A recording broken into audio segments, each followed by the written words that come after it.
नमस्कार, आप देख रहे हैं सच का सफर और मेरे साथ हरसिद्धि विधानसभा के पूर्व विधायक राजिंदर राम जी जुड़े हुए हैं और अभी एमएलसी के चुनाव में काफी व्यस्त चल रहे हैं। लेकिन मैं तमाम मुद्दों पे इनसे बात करूंगा और जानने का प्रयास करूंगा कि बिहार में अभी राजनीतिक जो लड़ाई छिड़ी हुई है किस प्रकार से चल रही है और कैसे हैं सर आप? हाँ, बहुत अच्छा, धन्यवाद आपके चैनल को। बिहार के अंदर राजनीति की सवाल कहाँ है? बिहार के तमाम लोग अभी वर्तमान में आपका एमएलसी का चुनाव चल रहा है, स्नातक निर्वाचन का। और हम लोग सारण स्नातक निर्वाचन के जो प्रत्याशी हैं वीरेंद्र प्रसाद यादव जी, उनके पक्ष में भी मतदाताओं से संपर्क करने निकले हैं। और आपको बतला दें कि 80% तकरीबन महागठबंधन को चाहने वाले मतदाता हैं, जो नाम जुटा है। तो निश्चित तौर पर हम लोग अपने मतदाताओं के बीच जा रहे हैं। और आप जानते हैं कि स्नातक पास किए हुए व्यक्ति ही इसमें मतदाता होते हैं और वह समाज के मार्गदर्शक होते हैं। देश की चिंता उनके अंदर होती है, समाज की चिंता उनके अंदर होती है। तो देश के अंदर जो आज हालात पैदा है, देश के अंदर जो आज केंद्र की सरकार जो देश को बेचने, देश को तोड़ने का काम कर रही है और बेरोजगारों के साथ जो हालत कर रही है, इन तमाम चीजों से देश के किसान, मजदूर और छात्र, नौजवान, बेरोजगार सभी उब चुके हैं और देश को बचाना चाह रहे हैं।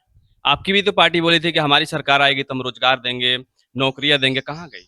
मैं आपको बतला दूं, पता नहीं कि आप अगर बिहार के अंदर रहते हैं और न्यूज पेपर, आप तो अपनी ही चैनल वाले हैं, अगर न्यूज पेपर के माध्यम से देखना चाहिएगा तो हमारे नेता ने जो वादा किया था उसको करके दिखा रहे हैं। प्रत्येक एक सप्ताह पर देखते होइएगा नियुक्तियां पत्र बट रही है, वैकेंसियां पर वैकेंसियां निकल रही है और 10 लाख जो हमारे नेता ने वादा किया था उस 10 लाख से बढ़ेगा, घटेगा नहीं। सीबीआई ईडी का बार बार जांच चल रहा है, इस पे आप क्या कहेंगे? देखिए, अब तो हमको लगता है कि इस यह विषय पूछने का नहीं रह गया, क्योंकि बिहार और देश के एक एक बच्चे इस चीज को जान गए कि हालत क्या है और किसके इशारे पर ईडी और सीबीआई महागठबंधन यानी विपक्ष के नेताओं पर लगातार काम कर रही है, छप्पा मार रही है। आपका इशारा कहाँ जा रहा है? स्पष्ट है, देश की जो सरकार है, केंद्र की जो सरकार है,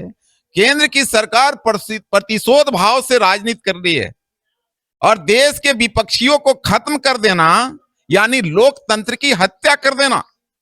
और लोकतंत्र की हत्या के नजरिया से यह जो केंद्र की सरकार है वह काम कर रही है। जो विपक्ष में बोल रहा है, आप तो कह रहे हैं अजीब अघोषित इमरजेंसी का हालात है।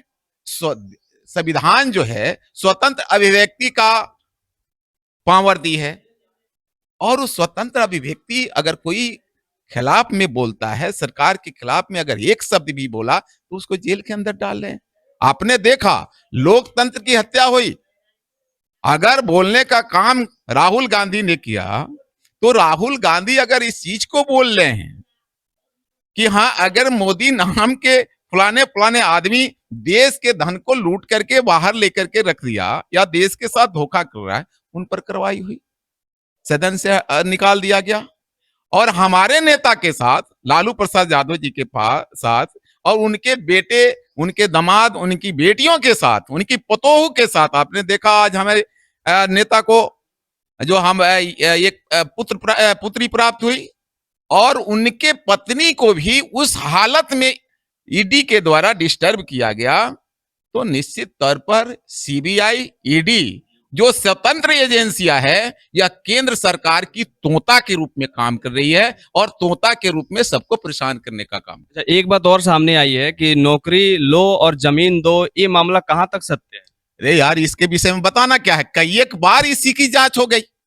इस संदर्भ में दस्तावेज की जांच हुई और प्रत्येक जगहों पर जाकर के जांच करने से आज तक कुछ मिला क्या? तो निश्चित तौर पर यह राजनीतिक प्रतिशोध है, दूसरा कुछ नहीं है।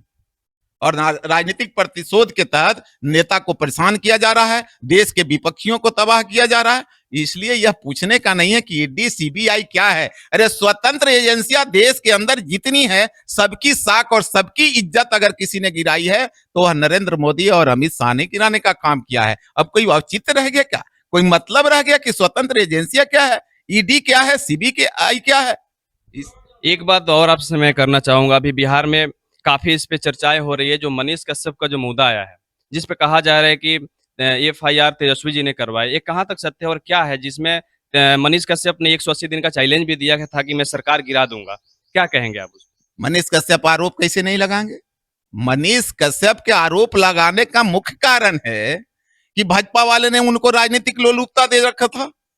भाजपा वाले वो तो अपने से माने हैं इस बात को यार। वह हम तो इज्जत करते हैं उनका, पहले से करते रहे, लेकिन भाजपा के राजनीतिक लोलुपता में फंस गए और फंस करके हमारे नेता पर आरोप लगाए, और फिर बाद में जब अरेस्ट होते हैं तो यह पुलिस कार्रवाई की, और कार्रवाई के पार्ट में वह अगर पकड़े जाते हैं, उनका वीडियो इस तरह का है जो बिहार के मजदूर जो अपनी पेट पालने के लिए, अपने बच्चों का परवरिश करने के लिए दूसरे राज्यों में जाकर के धन अर्जित करके अगर अपने घर को चलाते हैं, और उनमें भय पैदा करना, उनमें दहशत पैदा करना मजदूरों में, वह जैसे तैसे भाग करके बिहार के अंदर आ गए, उनकी आज चूल्हा चौकी बंद हो गई, जिम्मेवार कौन होगा? इसलिए मनीष कश्यप जो काम किए, इससे गंदा काम कोई हो ही नहीं सकता। लेकिन इसको मैं रोकना चाहूंगा, इस पे तो तमाम मीडिया वाले ने दिखाया था, चिराग पासवान जी भी गए थे, दैनिक भास्कर ने भी लिखा था, उससे पहले स्टेटमेंट था दैनिक भास्कर का, उन लोगों पे कार्रवाई क्यों नहीं? यार मैं तो बताया, या पुलिस काम कर रही है और जिन जिन लोगों के खिलाफ एविडेंस मिल रही है सब पर एफआईआर हो रही है। इनका तो वीडियो माध्यम से आ गया, लेकिन पेपर वाले ने जो लिखा था, सबसे पहले तो एविडेंस वहीं पे सत्यापन किया गया है, उन पे क्यों नहीं हुआ? लगातार मैं आपको बोला कि लगातार कानून की राज्य में, कानून के शिकंजे में वह तमाम लोग फंसेंगे जो देश के मजदूरों के और खास करके युवा साथी, बेरोजगार साथी और किसानों के खिलाफ भड़काने का काम, उन्हें तकलीफ पहुंचाने का काम, उन्हें तबाह करने का जो काम करेगा, सब पर कार्रवाई होगी। आप देखते रहिए सच का सफर न्यूज। हमारे साथ विधायक जी जुड़े हुए थे, जो कि हरसिद्धि के पूर्व विधायक है। जय हिंद, जय भारत, जय